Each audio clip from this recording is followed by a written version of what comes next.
In Edinburgh, the time to say goodbye was short, and the lineup to get into St. Giles Cathedral very long. They said that there's a slim chance we'll get through, but I think we all decided that it was worth, taking this opportunity because it's not going to come around again. Tens of thousands did get in to pay their respects, and many described a spiritual, even surreal experience. Going in, I didn't expect to be as emotional as I was when seeing the coffin. As you approach, your heart starts pounding and the emotion is there. Diane McCree was given an honour, Member of the British Empire, by the Queen in 2015. This was her way of saying thanks. You felt part of a community, part of the country, part of the Commonwealth. Vicky Agnew brought her 9-year-old son Rory. I was excited to go see her because that would be if she was in there, that would have been the closest I'd get to her, but also I was quite sad for her. These last 5 days have seen emotional Scots mourn the Queen's death and celebrate her life. They've also welcomed a new king who left this morning to make more introductions.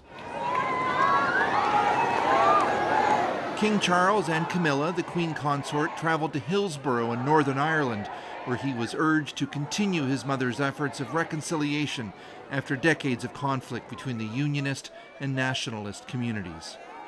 My mother felt deeply, I know, the significance of the role she herself played in bringing together those whom history had separated and in extending a hand to make possible the healing of long-held hurts. By day's end, the focus was back on the Queen's procession. Pallbearers brought her casket onto a military aircraft at Edinburgh's airport for the flight to London, accompanied by her daughter, Princess Anne. The kind of emotional scenes witnessed in Scotland are now moving to London, and on a much vaster scale. So, Chris, you've been immersed in the procession and the stories of people in Scotland for the last 5 days. If you step back, what stood out for you the most?